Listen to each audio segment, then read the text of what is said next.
on est persuadé qu'en fait, il y a une alternative pour chaque déchet. Rien ne se perd, tout se transforme. C'est ça. Moi, c'est Alice Vacher. Mon truc à moi, c'est de comprendre comment les entreprises répondent aux enjeux du développement durable. Et dans cette vidéo, je suis partie à la rencontre d'entrepreneurs qui ont eu une idée un peu folle, mais qui s'inscrit dans cette démarche. Ces femmes et ces hommes, je les ai nommés les idéalistes. Lui, c'est Marius. Il a créé un matériau destiné au secteur du bâtiment fabriqué à 100% à partir de déchets plastiques. Ah bah là c'est moi, dans mon nouvel ID Bus Cargo. Enfin, celui que m'a prêté Volkswagen Utilitaire. C'est un peu comme un transporteur, mais en version 100% électrique et donc adapté aux exigences éco-responsables des entreprises d'aujourd'hui.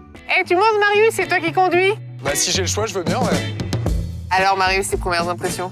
Franchement, c'est très cool, super agréable à conduire, très bonne impression. Et j'ai vu tout à l'heure qu'il y avait énormément d'espace à l'arrière, notamment pour nos panneaux. Tu sais qu'on m'a dit qu'il y avait même 3,9 mètres cubes à l'arrière. Plutôt parfait pour tes panneaux, tu peux en stocker un max, je pense. Et au pavé, vous avez eu l'idée d'un nouveau matériau éco-responsable. Est-ce que tu peux m'en parler?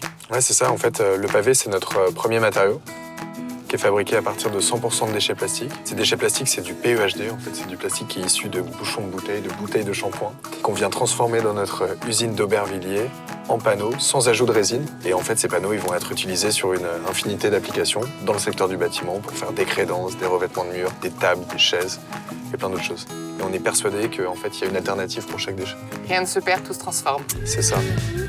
Est-ce que ça a été compliqué à mettre en place? Il y a eu une énorme barrière, qui était notamment une barrière industrielle. Ils n'étaient pas capables de travailler à partir de 100% de déchets et ils n'étaient pas capables de conserver l'iconographie et l'image du déchet dans le produit final. Et pour nous, ça, c'est un truc qui est ultra important. C'est très cool de recycler. Ça permet de répondre à l'urgence et de diminuer notre impact carbone sur le très court terme. Mais c'est tout aussi important, en fait, de communiquer sur tout l'effort nécessaire à faire le déchet. On a recontacté les 3 ou 4 qui étaient les plus sympas. Avec eux, en fait, on est venu développer un nouveau procédé industriel et qui permet de répondre à ce cahier des charges. Donc, il n'y a eu aucun compromis de fait entre l'éthique et l'esthétique.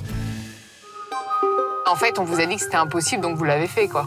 C'est assez drôle, la première fois en fait qu'on a réussi à obtenir le matériau qu'on souhaitait avoir. La personne avec laquelle on travaillait, cet expert industriel, nous a regardé, a rigolé. Il nous a dit que pour faire ce qu'on avait fait, il fallait vraiment avoir une inconscience industrielle. On a pris les choses dans n'importe quel sens, dans tous les sens. Mais c'est finalement ça qui nous a permis de sortir ce premier panneau. Et aujourd'hui, on en sort plusieurs centaines chaque jour. Donc c'est plutôt cool. Et c'est quoi la suite, ton prochain rêve à réaliser? Notre volonté, vraiment, c'est de devenir les leaders européens des matériaux durables. Au-delà de ça, proposer une vraie solution pour le secteur du bâtiment, de se réinventer, en fait, via le développement de plein de nouveaux matériaux.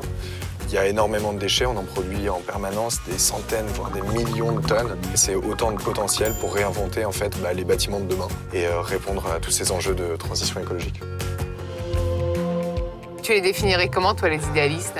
Je pense que c'est des personnes qui vont pas hésiter à essayer, à faire, qui vont pas avoir peur de se tromper et qui vont s'engager avec toujours autant d'énergie pour faire et refaire.